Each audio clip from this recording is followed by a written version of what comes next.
evening. Happy Sunday. Going to skip a normal intro. I just wanted to talk a little bit about Catherine O'Hara, who obviously passed a number of days ago. It was a big shock to almost everyone, and the world does seem a little bit less bright without her. And a lot of similar things were said when Diane Keaton passed. Diane Keaton was older, I believe 8 years older than Catherine O'Hara when she passed. Her death also came as a shock to many people. But there were a lot of similar things said by different people, because when you go through the movie business and the different angles of the movie business that those two women worked in and from, you're going to meet different kinds of personalities who may have similar thoughts, but they will not express themselves the same way.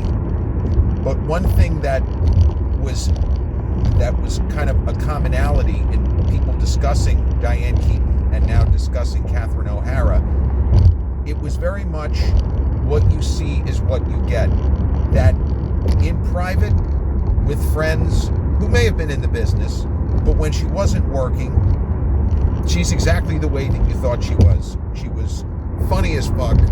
She was kind and obviously quick-witted and just a good soul, a kind and gentle person. Many people, and Diane Keaton had a reputation for being, kind of goofier and even more eccentric than Catherine O'Hara in her regular life. But both women were comic giants of different kind. Diane Keaton was not a sketch comedian, and by sketch comedy, it's what's often referred to as sketch comedy would be something like Saturday Night Live.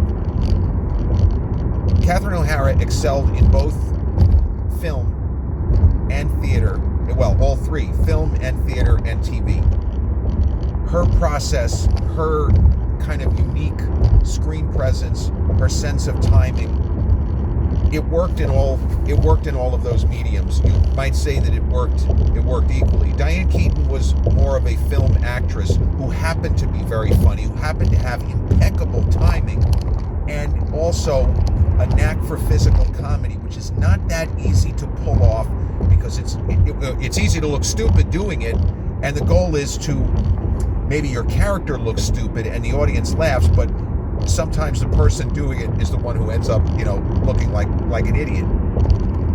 But something that I didn't know as a younger person, and if I'm asked the question, and you can, think on this for yourselves depending on your age, what was the first movie or TV or any kind of media that I consumed with Catherine O'Hara in it? And it's got to be Beetlejuice. So I would have been about 15 when I saw Beetlejuice. It's a movie that I get why it's a big deal, and I get why they made the kind of legacy sequel a year or so ago with Jenna Ortega and some of the original cast. They didn't bring back Jeffrey Jones because he's now the notorious Jeffrey Jones, so that made it a little bit different with the character that Catherine O'Hara played in the original. So that was my first exposure to her, and obviously playing the mom in Home Alone. But there are so many immensely talented comic actors and performers from Canada, and that is something that I didn't know. When I was in my teens, I was known as, a guy who, despite the fact that he kept fucking up in school, was pretty well read when it came to movies in the pre-internet era. I already knew a lot of stuff by the time I was, 17, 18, 19. I had read my share of books dealing with cinema. But I didn't know that, for example, I didn't know that Catherine O'Hara was Canadian. I did not know that Martin Short was Canadian. I did not know that Eugene Levy was Canadian. John Candy, that I did know. And I knew that in part because I remember a story in the late 80s that he bought a piece of a CFL team, Canadian Football League. He bought a piece of a team. And that's how I found out that he was Canadian. But when you look at the immensely talented people, and I just named a bunch of them, but I'm going to name some more. Rick Moranis, another one. Dave Thomas, who was Rick Moranis' buddy in, like the Strange Brew guys. Have some suds, eh? Rick Moranis, it's great that he's making the comeback with the new Spaceballs movie, but Rick Moranis he came up through the ranks at, roughly the same time. And one name that I didn't realize was as big a deal as he was in Canada, not a comic actor, more of a straightforward dramatic performer, he did some comedy, is Victor Garber.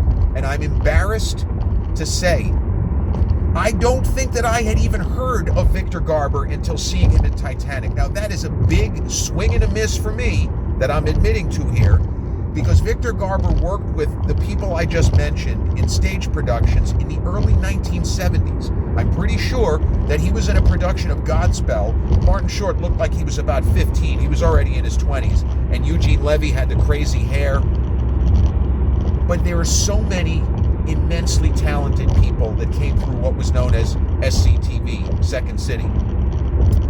And Catherine O'Hara, just whatever she did, she was good at. You could say she was great at. I remember about 20 years ago, a little bit more than 20 years ago, she did the film with Christopher Guest, that's Jamie Lee Curtis's husband, and Eugene Levy, who she worked with, obviously would work with again, famously on Schitt's Creek.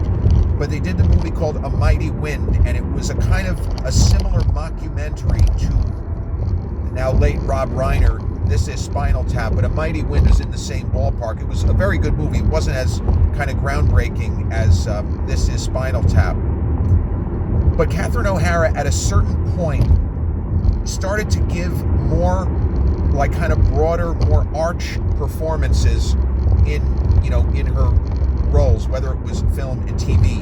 And Schitt's Creek was a TV series that had a good concept, but it didn't necessarily seem to have hit written all over it. It took a similar path to Cobra Kai.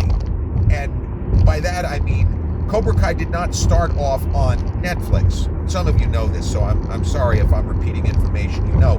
But it started off as a YouTube Red series, and then Netflix picked it up after the successes of the first 2 seasons, and then now it's just known as, Cobra Kai was a Netflix show, which it ended up becoming a Netflix show. Well, Schitt's Creek was created, not surprisingly, through the Canadian Broadcasting. It's not the Canadian Broadcasting Service, but I forget what CBC stands for. I don't think, strictly speaking, it was put through by the CBC, but it was conceived of. It was produced originally in Canada. And then after the first couple of seasons, it just took off. And before you know it, it's on Netflix. And if anything, the show got better. The show got better as it went along. It started off, it was very low-key and, quiet, very character-driven, as it always was character-driven. But it's the fact that the actors in the show were just so dynamic. They were all so great. And Eugene Levy's son, Dan, of course, just fantastic as, David, and a daughter on the show. David, just great stuff. But Catherine O'Hara playing a kind of aging actress on that show, her character is performative. She's never not performing. And that's the kind of role that could easily backfire, and in the hands of lesser actresses, the character of Moira, it wouldn't work as well.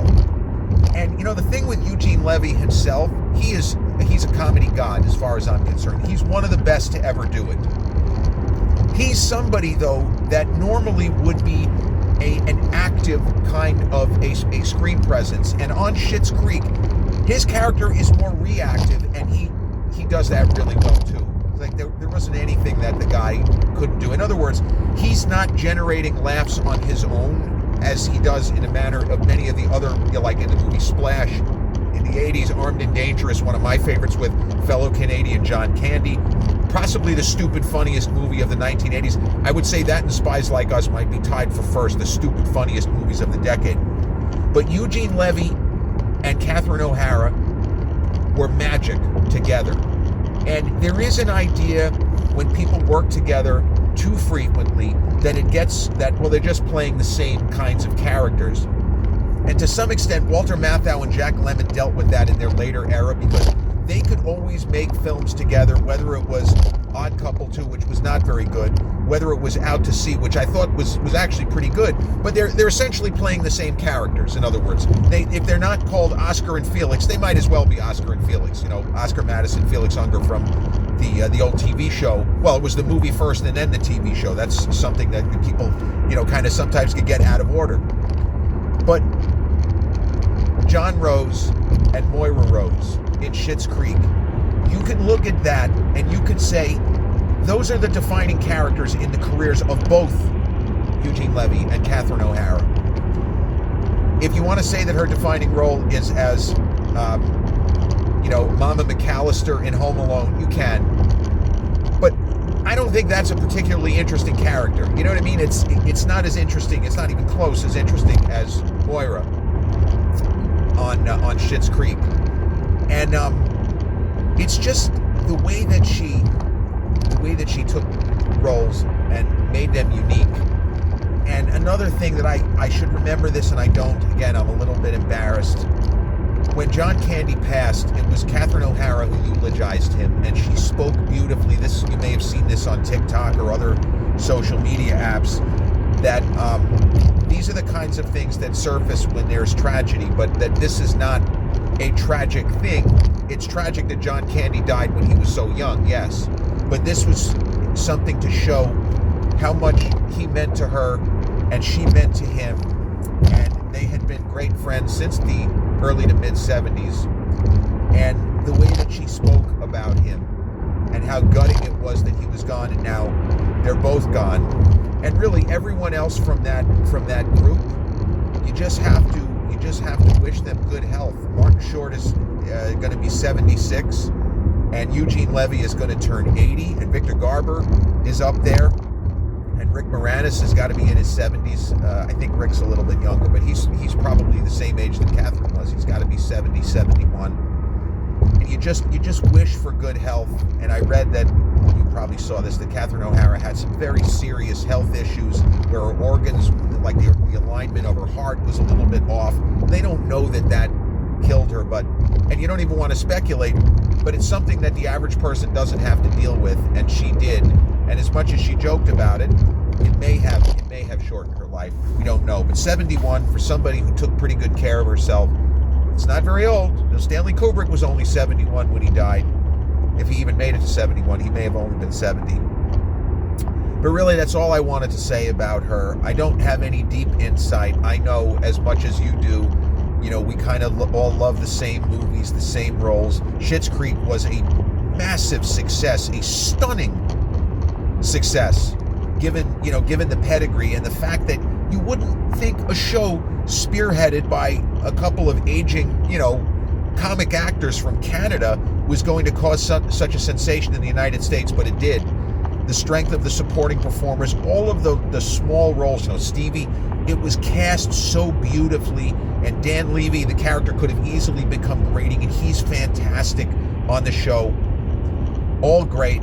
And I'm really sad that she's gone. There is an emptiness, as there was an emptiness, a little more so for me. I guess I had more of a personal connection to Diane Keaton with her film work, with Annie Hall, Manhattan Murder Mystery, and some of the other classic films that she was in.